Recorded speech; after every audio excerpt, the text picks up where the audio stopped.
Hello students, how are you? Hope you are at home and safe. Once again, I Sujata Navarkar from GSHL High School, English Medium, welcome in Hindi class of Standard 7th. In last class, we have described the picture which is from Vachan Mela. Today, we move on to the next lesson which is a poem named as फूल और कांटे।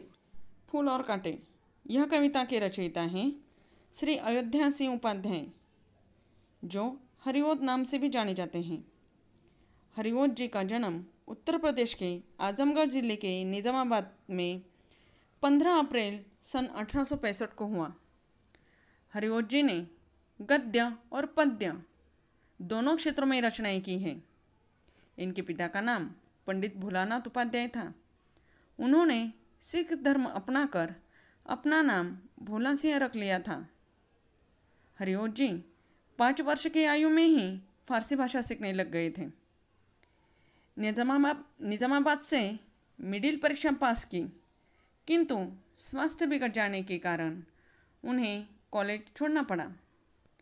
घर पर ही रहकर संस्कृत, उर्दू, फारसी और अंग्रेजी आदि भाषा का अध्ययन उन्होंने किया। हरिओद जी ने काशी हिंदू विश्वविद्यालय के हिंदी विभाग में अवैतनिक शिक्षक के रूप में अध्यापन कार्य किया है। इन्होंने ब्रज व खड़ी बोली दोनों भाषाओं में रचनाएं की हैं। खड़ी बोली यानी खरी या शुद्ध बोली। इन्हें आधुनिक काल का सूरदास कहा जाता है। इनकी प्रमुख रचनाएं हैं प्रिय प्रवास, पद्य प्रसून, वैदेही वनवास आदि। इनका मृत्यु 6 मार्च 1947 को हुआ। प्रस्तुत कविता में कवि ने यह स्पष्ट किया है कि मनुष्य विशिष्ट कुल में जन्म लेने से नहीं बल्कि अपने कर्मों से ही बड़ा बनता है। तो चलिए, तो क्यों ना एक बार कविता गायन कर लिया जाए।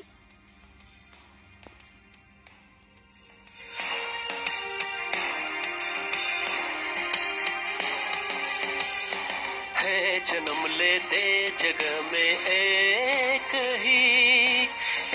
ही पौधा उन्हें है पालता।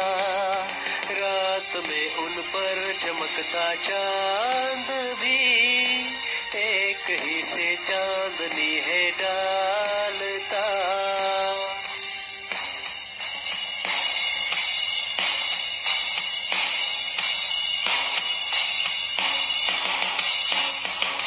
मेह उन पर है बरसता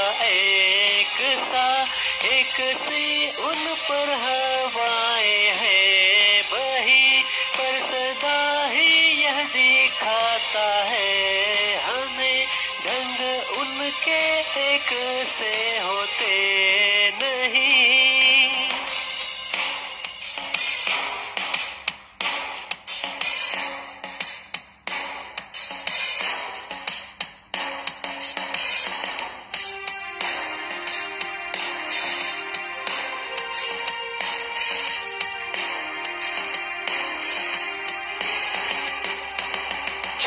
कर काटा किसी की उंगलियां, फाड़ देता है किसी का वरवसन।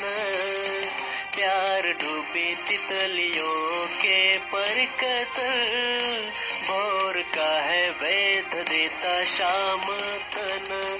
फूल लेकर तितलियों को गोद में, भोर को अपना अनूठा रस पिला।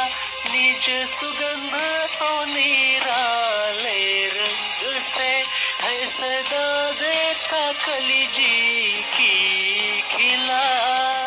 है खटकता एक सबकी आँख में, दूसरा है सोहता सुरसीस पर। किस तरह कुल की बड़ाई काम दे, जो किसी में हो बड़ापन की कसर। किस तरह कुल की बढ़ाई काम दे, जो किसी में हो बड़ापन की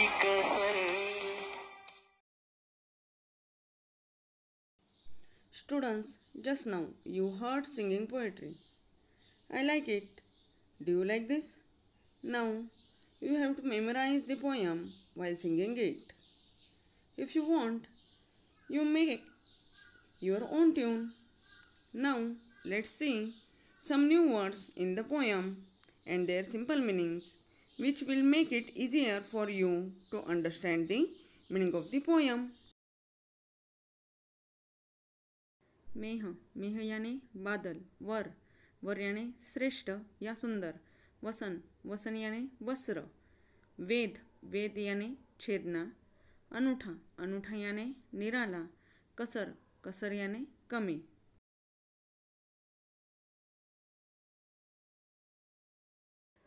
ठीक उसी तरह से एक मुहावरा भी यहाँ पर उपयोग में लाया गया है. जी की कली खिलना, खुश होना. इसी मुहावरे का आपको वाक्य में प्रयोग करना है.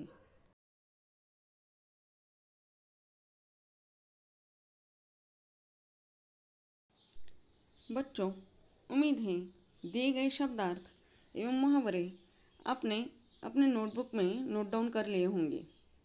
बच्चों, आप जब कभी भी फूलों के बगीचे से गुजरते हैं तो सदा फूलों की सुगंध लेने की कोशिश करते हैं. उनकी सुंदरता की तारीफ करते हैं. उनकी महक से अपना मन प्रफुल्लित हो जाता है. फूलों को तोड़कर अपने घर पर ले जाते हैं, परंतु वही फूलों के साथ कांटे भी होते हैं. उन्हें कोई नहीं छूता, बल्कि उनसे हम दूर भागते हैं. ऐसा क्यों? जबकि फूल और कांटों का जन्म एक ही जगह पर होता है. एक ही पौधा उन्हें पालता है, यानी उनका भरण पोषण करता है ना? इसी प्रश्न का उत्तर कवि ने अपने शब्दों में यहाँ दिया हुआ है.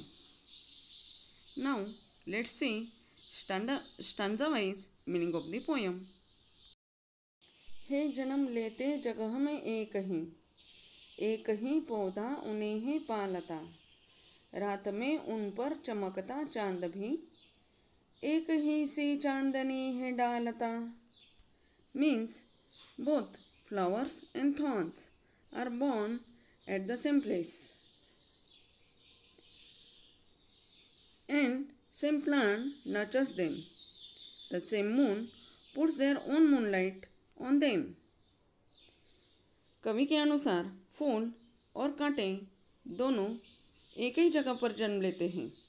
एक ही पौधा उन्हें पालता है, उन्हें सींचता है. रात में एक ही चांद उन पर अपनी एक जैसी चांदनी डालता है, समान रूप से अपनी रोशनी लुटाता है.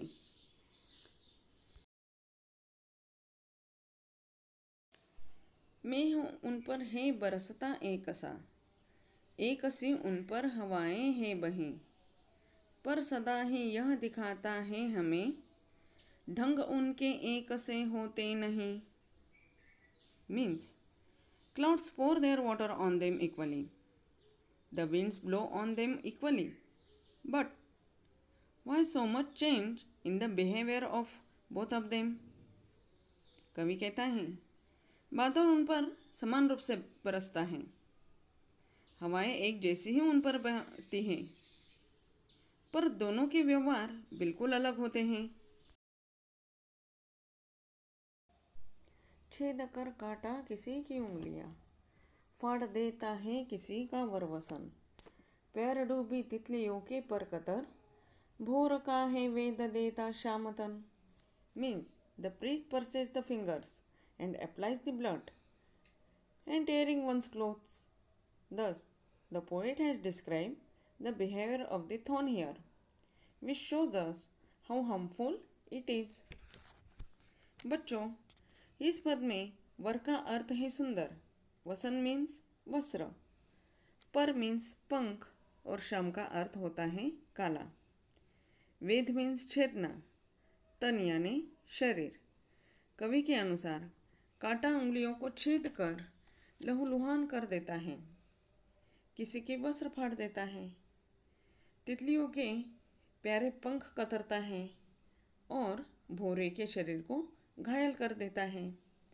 इस प्रकार कवि ने इस पद में कांटे के व्यवहार के बारे में बताया है, जिससे हमें पता चलता है कि कांटे का व्यवहार कितना नुकसानदायक होता है।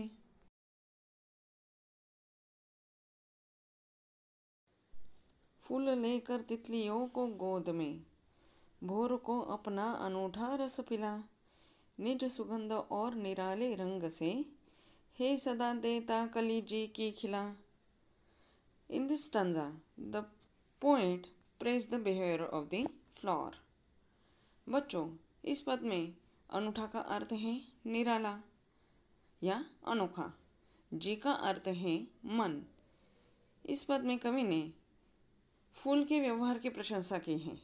जिस तरह से कांटा किसी की उंगलियों को छेद कर लहूलुहान कर देता है, किसी के कपड़े फाड़ देता है, वहीं पर दूसरी तरफ फूल तितलियों को अपनी गोद में लेता है, भूरे को अपना रस पिलाता है, अपने सुगंध और आकर्षण से सभी को खुशी देता है।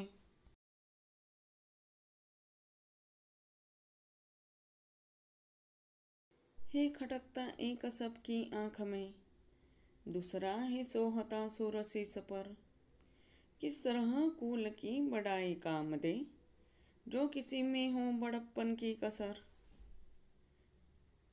In this stanza, poet compares the behavior of flowers and thorns. बच्चों, यह कविता का अंतिम पद है। यहाँ कवि ने फूल और कांटे के व्यवहार की तुलना की है। यहाँ पर सोना का अर्थ है शोभा देना, शीश यानी सिर, सुर का अर्थ है देवता। इस पद में कवि कहता है कि एक तरफ कांटा जो कि किसी को पसंद नहीं, क्यों? क्योंकि वह किसी की मदद नहीं करता, दूसरों को नुकसान पहुंचाने का काम करता है, जबकि फूल अपना जीवन दूसरों के प्रति समर्पित कर देता है। हमें फूलों के उपयोग पता है। हम फूलों की मालाएं बनाते हैं, गजरे बनाते हैं, जो कि सजावट में काम आते हैं। फूलों से शहद बनाया जाता है, यानी फूल का संपूर्ण जीवन लोगों के प्रति समर्पित है, इसलिए उसे भगवान के सिर पर चढ़ाया जाता है। कवि ने हमें यह संदेश दिया है कि किसी का कुल कितना भी बड़ा हो, कोई कितना भी बड़े जाति का क्यों न हो, और परंतु उनके कर्म यानी काम अच्छे ना हो, मन में सिर्फ बड़प्पन की कसर हो, तो वह उसे काम में नहीं आती। व्यक्ति का कर्म उसे बड़ा बनाता है, उसका दूसरों के प्रति समर्पण उसे बड़ा बनाता है। ऐसे अनेक उदाहरण हैं जगत में, जैसे राम और रावण, दोनों अपने कर्मों से प्रचलित हैं। इस तरह से कवि ने यह स्पष्ट किया है कि उच्च कुल में जन्मे व्यक्ति का दूसरों के प्रति व्यवहार यदि उचित नहीं है, तो उसकी कुलीनता उसे समाज में सम्मान नहीं दिला सकती। हमारे काम अच्छे न हो तो हमारा उच्च कुल में जन्म लेना हमारे किसी काम का नहीं आता। यही संदेश कवि ने फूल और कांटे इस कविता के माध्यम से हमें दिया है। उम्मीद है आपको कविता समझ में आई होगी। तो चलिए अब देखते हैं कविता में आए हुए लययुक्त शब्द।